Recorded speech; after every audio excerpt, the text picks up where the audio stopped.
कभी कभी आदमी बहुत कुछ चाहता है पर उसे वह नहीं मिलता, जबकि वह जो नहीं चाहता वह हो जाता है। प्रियंका दीदी द्वारा बार बार कही जाने वाली यह बात बरवस ही इस समय काव्या को याद आ गई। याद आने का कारण था प्रियंका दीदी का माँ से अकारण उलझ जाना। वैसे तो प्रियंका दीदी उससे कहीं ज़्यादा माँ का सम्मान करती थी, पर कभी जब माँ गुस्से में कुछ कटु शब्द कह देती तो प्रियंका दीदी बर्दाश्त भी नहीं कर पाती और ना चाहने पर भी माँ से उलझ ही जाती। प्रियंका दीदी का यूं उलझना माँ को भी बर्दाश्त नहीं था। आखिर वे इस घर की मुखिया थी और उससे बड़ी बात वे प्रियंका दीदी की सहेली या बहन नहीं बल्कि माँ थी। इस नाते उन्हें अधिकार था कि जो चाहे सो कहे, पर बदले में पलटकर जवाब नहीं मिलना चाहिए। पर प्रियंका दीदी जब पट से जवाब देती तो माँ का पारा 7वें आसमान पर जा पहुँचता। उस दिन भी माँ का पारा आसमान की बुलंदियों पर ही था और उस समय उनके एक हाथ में चाबियों का गुच्छा था। उन्होंने धमकाने के लिए उस गुच्छे को ही अस्त्र बना रखा था। अब चुप हो जाओ, जरा भी आवाज़ निकली तो यही गुच्छा मुंह में घुसेड़ दूंगी, समझी। काव्या को डर लगा कि कहीं सच में माँ अपना कहा कर ही ना दिखाए। प्रियंका दीदी को भी शायद वैसा ही आदेश हुआ होगा। वह तुरंत चुप हो गई, पर सुबकना जारी था। कोई और बात होती तो माँ उसको चुप करा देती या पास जाकर खड़ी हो जाती, पर मामला उस वक्त कुछ टेढ़ा सा था। वैसे देखा जाए तो बात कुछ भी नहीं थी, पर एक छोटे से शक की वजह से बात तुल पकड़ गई थी। माँ जब भी कभी प्रियंका दीदी को घर छोड़कर काव्या के साथ खरीदारी पर चली जाती तो प्रियंका दीदी का मुंह फूल जाता।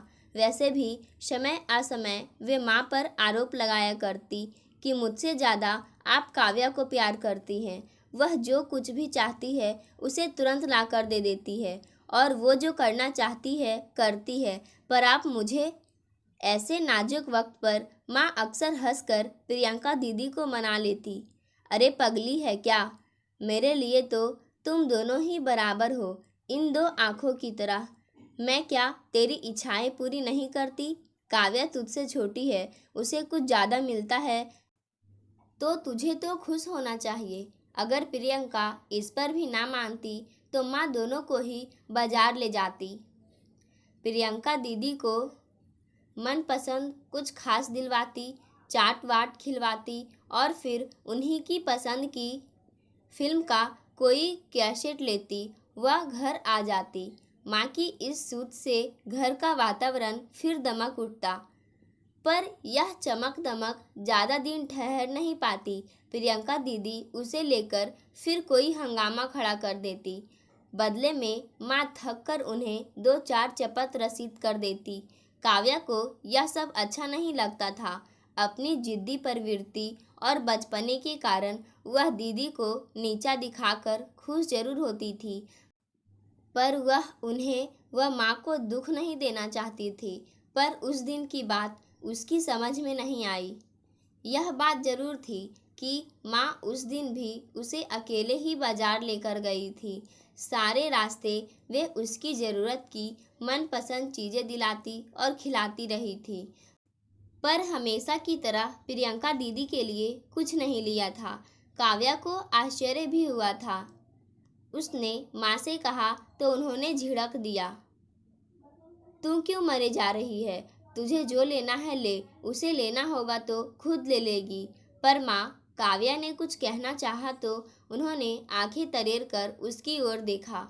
घबराकर काव्या चुप हो गई। सारे रास्ते वह फिर कुछ ना बोली, पर माँ बुदबुदाती रही, अब पर निकाल आए हैं ना, जो चाहे सो करेगी। जब सब कुछ छिपाना ही है तो अपना साजो सामान भी अपने आप खरीदे।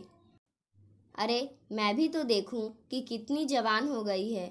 हम तो अभी तक बच्ची समझकर गलतियों को माफ़ करते रहे, पर अब। काव्या को अब भी सारी बातें अनजानी सी लग रही थी। यूँ रास्ते में अपने बच्चों से दुनिया जहान की बातें करते जाना माँ की आदत थी, पर इस तरह गुस्से में बुदबुदाता देख उसने उन्हें दोबारा छेड़ने की हिम्मत नहीं की। यहाँ तक कि घर भी आ गई तब भी खामोश रही। अपना लाया सामान भी हमेशा की तरह चहक कर ना खोला। माँ काफ़ी देर तक सुस्ताने की मुद्रा में चुप बैठी रही थी। फिर उसका सामान खोलकर ज्यों ही उसके आगे किया, प्रियंका दीदी का सब्र का बांध टूट ही गया। मेरे लिए कुछ नहीं लाई, सब कुछ इसी को दिला दिया। हाँ दिला दिया, तेरा डर है क्या? रास्ते से ही ना जाने क्यों गुस्से में भरी आई माँ प्रियंका द्वारा उलाहना दिए जाने पर फूट पड़ी। क्या ज़रूरत है तुझे अब मुझसे सामान लेने की? अरे अपने उस यार से लेना जिसके साथ घूम रही थी। माँ की बात पूरी भी नहीं हो पाई थी कि अचानक जैसे बिजली सी कड़क उठी। काव्या ने प्रियंका दीदी की इतनी तेज आवाज़ कभी नहीं सुनी थी और माँ को भी कभी इतने उग्र रूप में नहीं देखा था। माँ की बात ने शायद प्रियंका दीदी को भीतर तक चोट पहुँचाई थी, तभी तो वे पूरी ताकत से चीख पड़ी थी। माँ जरा सोच समझ कर बोलो। दीदी की इस अप्रत्याशित चीख से पहले तो माँ भी हक्का बक्का रह गई। फिर अचानक चटाक की आवाज़ करता उनका भरपूर हाथ प्रियंका दीदी के गाल पर पड़ा। प्रियंका दीदी के साथ साथ काव्या भी सकपका गई थी।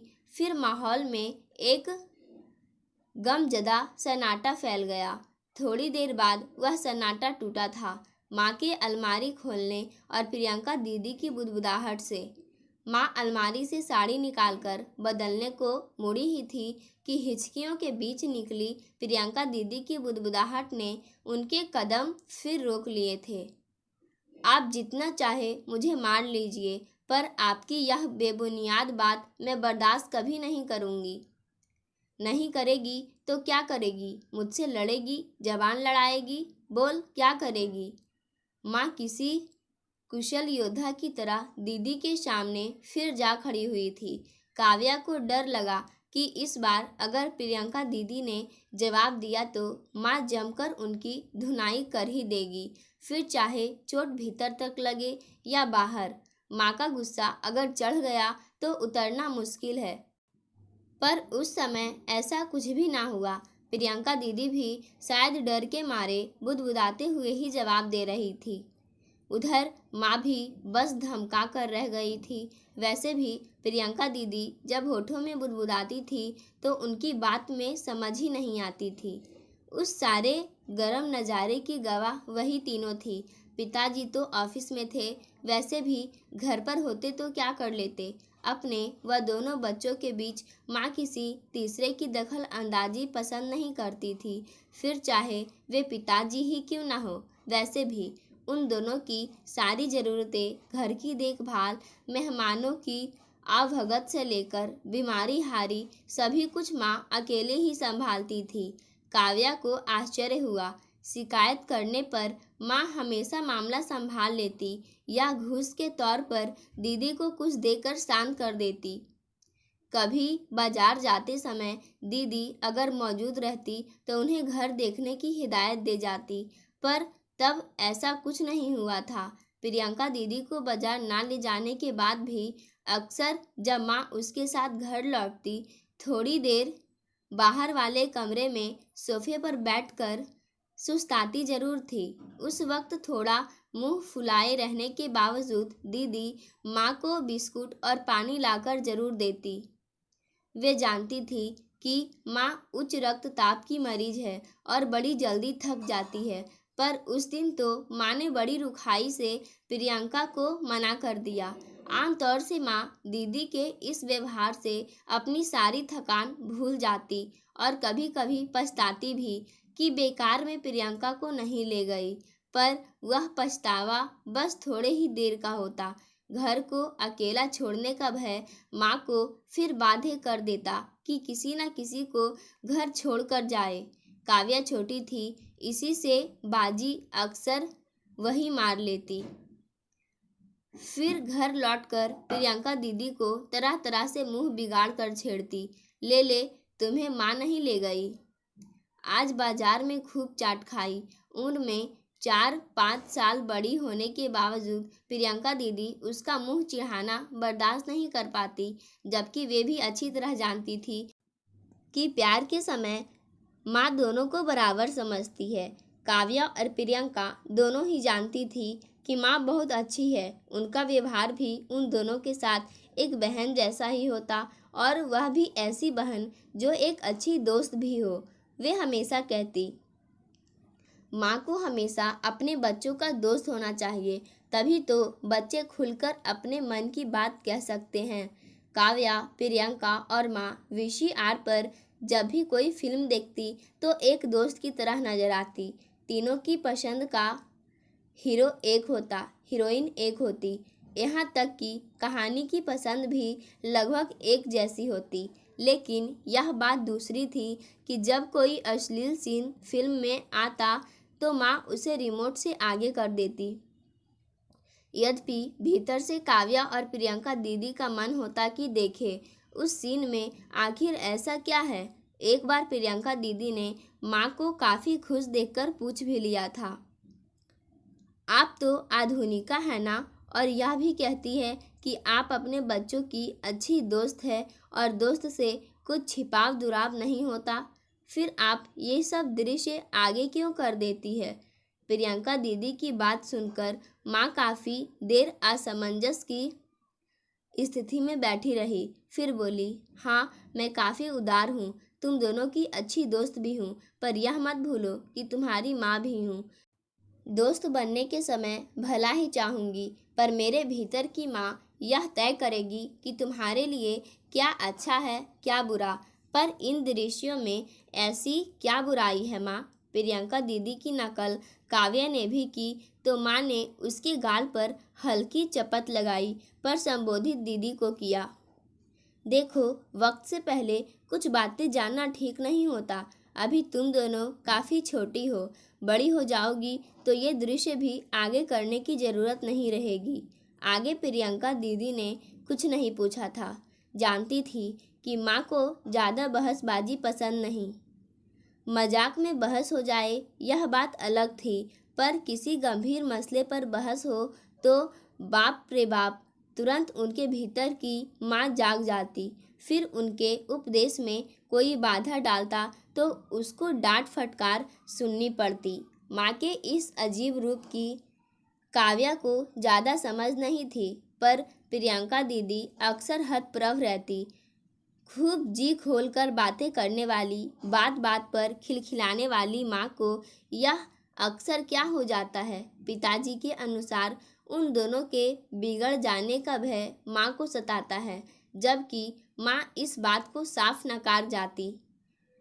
इस तरह की बातें बच्चों के सामने मत किया करो, अभी इनकी उम्र ही क्या है।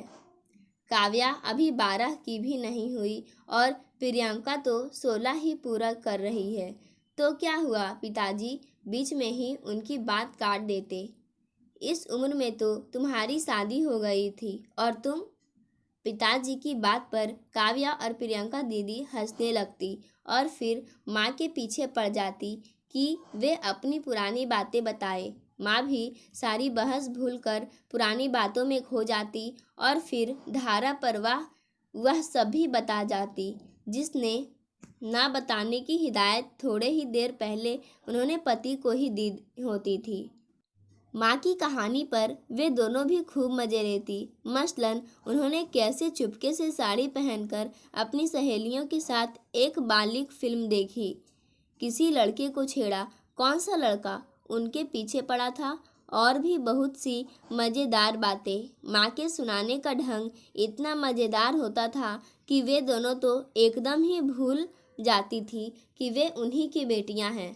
माँ भी शायद उस वक्त भूल ही जाती, पर थोड़ी देर बाद जब याद आता तो तुरंत चेहरे पर कठोरता का आवरण डाल देती। अरे मैं भी कैसी भुलक्कड़ हूँ, तुम दोनों से तो बिल्कुल सहेलियों की ही तरह बात करने लगी, चलो भागो यहाँ से। वे शायद झेप भी जाती, अरे इस तरह तो तुम बिगड़ ही जाओगी। वे दोनों भी हंसती हुई भाग खड़ी होती और फिर समय समय पर माँ को छेड़ती। एक बार काव्या ने अपनी माँ के बारे में अपनी सहेलियों को बताते हुए कहा था, मेरी माँ तो बहुत अच्छी है, वे हमसे दोस्तों जैसा व्यवहार करती है। अरे यार, फिर तो तू बहुत सुखी है, मेरी माँ तो पूरी जेलर है, निशा ने निराश स्वर में कहा था। काव्या सोच रही थी कि वह जेलर वाला रूप माँ के भीतर कैसे समा गया। वे प्रियंका दीदी से किसी जेलर की तरह ही तो जिरह कर रही थी। हाथ में डंडे की जगह चाबियों का गुच्छा था, पर उससे कहीं खतरनाक अस्त्र। बोल कौन था वह मुश्तंडा, किसके साथ गई थी? कल स्कूल से माँ के अप्रत्याशित गुस्से की वजह अब शायद प्रियंका दीदी की समझ में आई थी। दरअसल दीपा को एक समारोह के लिए सूट खरीदना था। उसने प्रियंका दीदी से भी बाजार चलने को कहा तो उन्होंने साफ मना कर दिया।